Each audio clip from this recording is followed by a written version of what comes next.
Welcome to Courageous Conversation with Dr. Clara Stevens. We seek to extend a beacon of hope to those wrestling with everyday life issues. Our approach is rooted in empathetic listening and compassionate, non judgmental conversations. Judge not, that you be not judged. You will know the truth, and the truth will set you free. Matthew 7:1, John 8:32. Today, we are looking into psychological treatment for grief. The reality of the grievers' post-traumatic experiences. Losing a significant other or close relation is extremely painful. Grieving takes time and is different for everyone. However, creating a new and fulfilling life is possible while cherishing the memories of a loved one's or an individual's relationships. If you or someone close is struggling to overcome loss, encouraging individual to speak to someone about prolonged feelings may be helpful. Many people find bereavement counseling to be useful. So find a specialist counselor for you or for a loved one. The psychology tools and professional problems asserted that for individuals struggling with symptoms of prolonged grief or trauma, specific psychological intervention are recommended for those on all these conditions. Long grief may lead to post-traumatic stress disorder in PTSD. Grievers who have prolonged stress reaction that do not go away on their own after an extended period get worse extreme reactions over time. Be careful to identify and avoid particular triggers, places, or situations that often make grievers relive that traumatic event.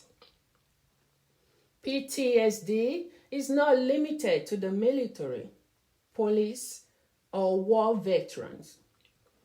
PTSD affects anyone who has experienced or witnessed traumatic or life-threatening situations, such as childhood sexual abuse or physical abuse, assault of all kinds, terrorist or kidnapping attack, natural disasters such as hurricane or crippling accidents. Medical treatments for grief. Wiley et al. In a self-help stated that grief is a typical human experience for which there are no recommended medical treatment. Some medical professionals argue that symptoms of depression may perhaps predate or relate to experiences of grief, which can be distinguished from symptoms of grief, and suppose that medical treatment, such as antidepressant medication, can be helpful in these cases. This view is not without controversies. Be sure to give constructively. When you are grieving, there are many constructive things that could be helpful while walking through grief. Be courageous and try some or all of the following activities when convenient. Since grief often has different layers, no rules exist in the use or in order. Try ritual customs. Rituals help us to come to terms with laws and are a way to honor the memories and to respect our lost loved ones. From a psychological point of view, these rituals are accustomed to meaning and fulfill essential functions, helping the griever to understand what has happened and confront the reality of the loss. One can make rituals to remember and celebrate the life of a loved one. For example, some people plant a tree or hold a memorial service at their favorite place. Think about what will be meaningful and honor the life of a loved one. What ritual to do on anniversaries for the memory of a loved one? When talking about planting a tree, personal experience when I was apartment manager, there was one of the tenants that would only allow me to come in the living room because she has a plant that is reminder of the loved one who passed. And she told me, Clara, you can come in, and was said introducing the plant to me. And he talked to the plant. Meet Clara. This is Clara. She's a very nice person. She's one of our manager in the apartment. And I said, hey, I just went, hey, and called the name of the individual and greeted. And that is the way this individual loved to remember the particular person. So she placed the ashes and grow a flower, which becomes part of her in some respect. And I respected that. I actually say, hey, and she will only let me go in. Nobody else goes into that apartment. And thought that was very honoring for me. So let's look at these other rituals. Number one, rituals, they are so important that all cultures have their rituals that are part of the grieving process for the family. Number one, funerals. Funerals are a ritual where we say goodbye, acknowledge the loss, and celebrate the deceased life. Some cultures cremate the deceased and share ashes in fancy containers within close relations, placed in a designated area in their home where the dead remain part of the family. Others make it a big ceremony when scattering the ashes at the place of rest. In some cultures, visiting the deceased family, relatives, and friends is a traditional way to offer condolences and discuss how the person died. In many cultures, there are rituals around preparing the deceased body, for example, by washing the body. In some cultures, a wake follows after the funerals. However, and in addition to the above rituals, the customs of other cultures include celebrating the annual day to celebrate and honor the lives of deceased.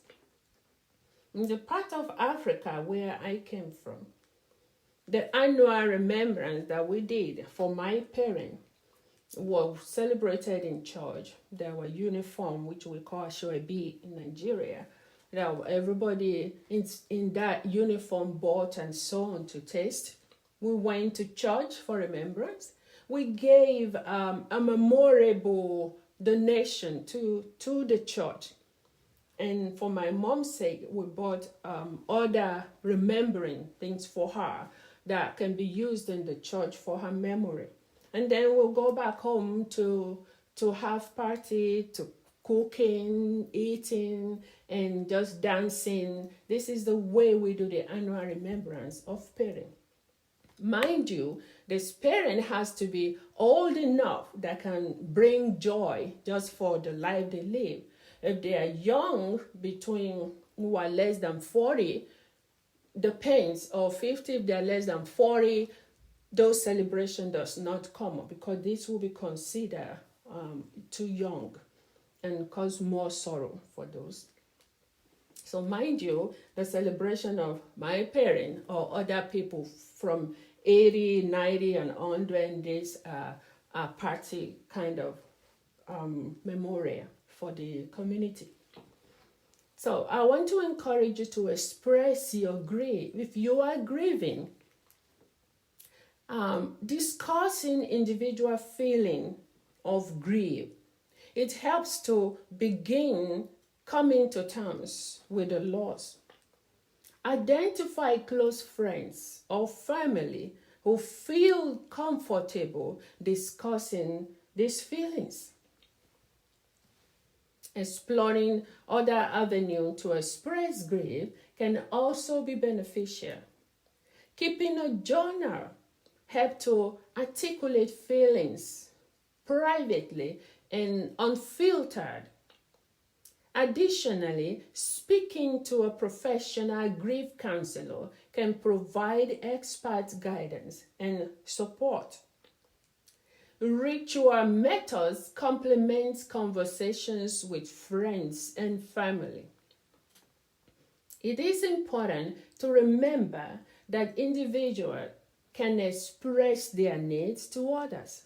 Tell family and friends when a quiet space, when you need a quiet space to grieve and to listen. Tell people to listen to you without offering solutions. I'm learning to do that. In the past, we are quick to offer solutions and all of that. And since I began the leadership classes in college, I started learning and staying clear of jumping into offering solutions. So, why family and friends intended for cheering? You might need someone to just listen to you. Feel free to let them know you do not need solutions, but a space to be heard and understood. Why? Another one is to make a memory box. After a loved one dies, some people find it essential to keep their memories alive.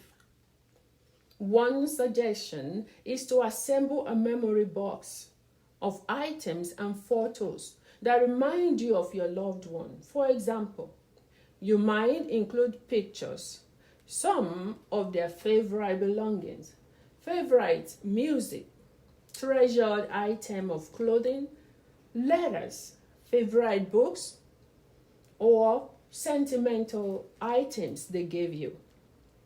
You could place the box in a particular place and perhaps set a regular time to visit your memory box, like on their anniversary. For my father, being the clan leader, the leader of our clan, he had so many. Among of which we try to keep is one of his rental properties, the family house. The house my dad built for his mom when in the 50s. We upgraded that because he told us his father was buried there, the mom was there, and that's where we buried him too. So we keep everything in that house upgraded, clean, but we make sure that the place when you go in there, you can see everything about that, including pictures and all the structures as it were. So after a loved one dies, some people find it essential to keep their memories alive. So the way we did ours was to keep a lot of his belongings, the house the way it was built, they was upgraded, would try to leave everything or most of the thing the way they were in those days, because he wanted the grandchildren, great grandchildren, to see how what he has done and his effort. So we try to keep that. So telling your grief story is very important. Talking about your loss and telling the story of your loss and grief can help you process what has happened. Whether you lost your loved ones suddenly or after a long illness, this is often much to process and come to terms with. This includes family pet or favorite pet. Next, as your mind tries to make sense of your loss, you may feel a need and even an urgency to tell your story and make sense of what has happened. This can be an essential way of processing all the emotions that you are feeling. If you don't feel that you've had a proper chance to speak about what happened, then you might find it helpful to write your story from the perspective as if you are telling someone about what happened. If you decide that this is something you would like to try, here are some tips from psychological psychological tools.com. 1. What was happening in your life just before you found out about the death of your loved one? If they had an illness, you might write about what was happening just before you received the news that they were going to die. If your loved one went through an illness, it might help to write about what that was like for you. You might write about the time you received the diagnosis, the medical intervention they went through, and your interaction with the medical staff. Try to notice how you were affected. Reflect on your thoughts and feelings and what it was like for you. Write about the moment you found out your loved one had died. How did they die? What happened? This moment is often very vivid. People often say they feel shocked. What were you doing at the time? How did you feel? What did you do or think? Several of these moments remain ingrained in my mind and my memories. And then, how has your loss affected you? Reflect on your feelings, thoughts, and how your grief affects your life. It was almost a year following my parents' death. I was driving from work, going home, and I was laughing, so happy about the jokes, Dad and Mom, all of them. Then just within a twinkle of an eye, I just broke down, was crying. A cop has to pull me over. Are you okay, ma'am? Will you be able to get home? I said, yes. I put on my hazard light. I actually passed the house that day. I was supposed to get home and family didn't see me. They were calling. Then I just realized I drove so far and I came back home. Since then, I tried to stop myself from going into that area when I'm at work or driving. So there are no way that the grief will come on you at any time. But just know these are okay for you to come home or share your feeling with people or friends and family around you. No matter what, try not to box it in. Avoid unhealthy coping mechanism. In the early days of the loss may be raw and it can be too painful to do things that ignite the memory of a loved one. Avoiding places, things, and situations commonly attended together is essential as time passes. The following are some tips I have for you. List all the places, situations, people, and tasks avoided. Example, include swimming pools, takeaway, going dining out, go to restaurant, taking a walk at the park, certain people that trigger the memories of the loss, write them all down. Organize the list into a hierarchy with the most challenging situations at the top. Decide how and when to start facing the situations already avoided. Practice self-care.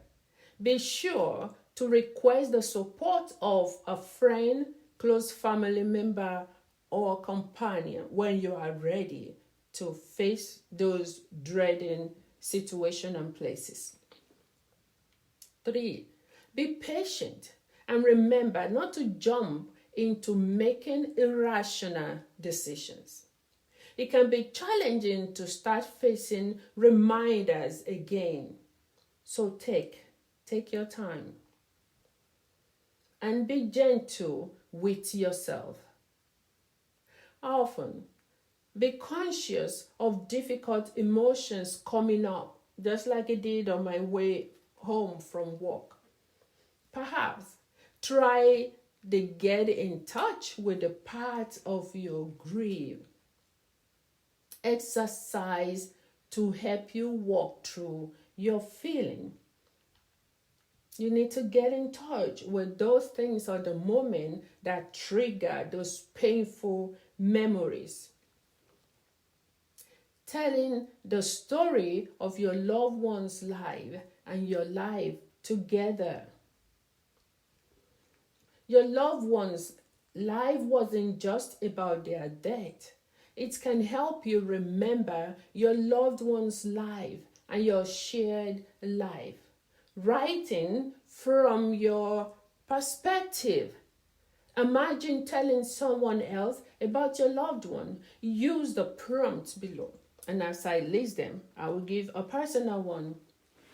As a chaplain in the hospital, often have opportunity, which I greatly honor and respect, to stand with the bereaved family. And often, I will ask them, tell me about these individuals' life. What do they like? What is their life like? And there was one in particular that they told me how he is so spotless. He like partying. We go to states to party and all the elder ones that I did. We started laughing. It was so funny. And how she would go to Bahamas, Las Vegas, and she lived life to the fullest. And then after that, we all started crying again. Those are the ways to remember, because I always want to know the wonderful parts of a deceased person. The same thing was shared about my brother when he passed. He passed of drug overdose. He has tried to be clean several times, but this one time he did not make it. And we'll talk about his struggles, his plans, his wills and everything. We'll laugh. I thought he was so good and at what he does. And then, thank God, we'll cry again for losing him. Sometimes I try to imagine what his children would be like if he had one. What about his wife? His fiancé has to continue life because he couldn't make it. No parent should ever have to bury their child. So when looking into perspective, I have these suggestions for you. What was your loved one like? What interests did they have? What did they enjoy and dislike? What was their life like? Like the one I was told that she never had a dull moment in her life. And what was your life together like? What did you enjoy together? Reflect on your memories. When you first met, how did your relationship develop?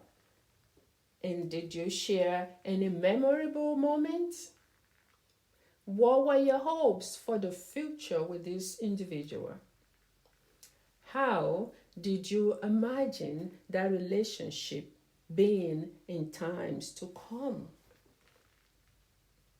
And all of this I've applied myself, that has helped me to move forward in life. Now, if all of this, you can still write a letter to your loved one. If you have moments, things you wish you have said, what you ought to have done. Most often, people just leave home and then maybe they fuss and fight, and then the news come that they have passed. Often there's a lot of pain and grieving that comes with not having able to say bye or to say bye-bye. Sometimes the feelings we have about our loved ones are not straightforward. While they were alive, either of you may have said or done something that were hurtful and that you regret. Writing to your loved one can be helpful ways of walking through your feelings. Try to express your feeling and say everything you wish you had said. For me, when my mother passed, the most painful thing for me was mom liked to call me, and then she, from Africa, the time difference. And when she's out of church and she called me, like when I get out of my service, I have like 7 calls missing. Now I'll panic. I'll say, Mom, I missed your call. Sorry, what happened? I was like, nothing. I just want to check on you. Then, Mom, you called me 7 times. Don't call me that much. So now that my mom passed, I can't just fathom that. Wait a minute, there's no more picking the phone and call her. I can never have a moment to say, Mom, how are you doing? And I felt bad. Now I wish she could call me 1,000,000 times over. Why did I fuss about her calling me 7 times? So I just said, Mom, I'm so sorry. I didn't know. I wish you can call me. And thank God that people around her always had her so proud of me. And that is very comforting for me. So for this example may help you. Firstly, there is nothing you cannot say. This is a personal letter. When you write a letter to your loved one who lost loved one, and no one else needs to see it, let yourself write freely from your heart. You can tell your loved one what you did not get to say to them. You might tell them how you were getting on since they died. You can include the good and the bad stuff happening. You can tell them how you remember and honor their memory. You can share the memories you cherish the most. You can share your regrets or your feelings about any issue that were left unresolved. You might tell them whatever you feel like, write them down.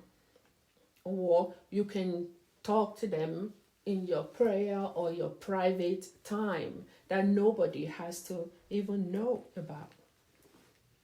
You can tell them how you feel. You might want to include the different parts of yourself. Once you are done, Think about what you want to do with your letter.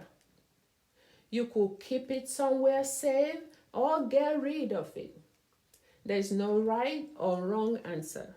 Just be kind to yourself and do whatever feels right. I've been with people making this ritual where after writing, we follow them that they get to burn this letter.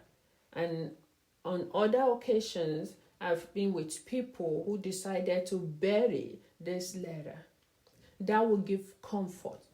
So whatever way that is constructive, you are able to share your joy, your pain, your sorrow, or the things you wish you have said, you can write them down, either burning after, keep it in a safe place for yearly memory, or you can bury them as a final, the things you were not able to say it in the letter, and dig the ground and bury. You can even make an occasion or some party doing that. Now, getting in touch with the part of your grief. This is very important. It is expected to struggle with different emotions when you are grieving. 1 minute, you might feel angry, and the next minute, you might be reading with guilt and regret.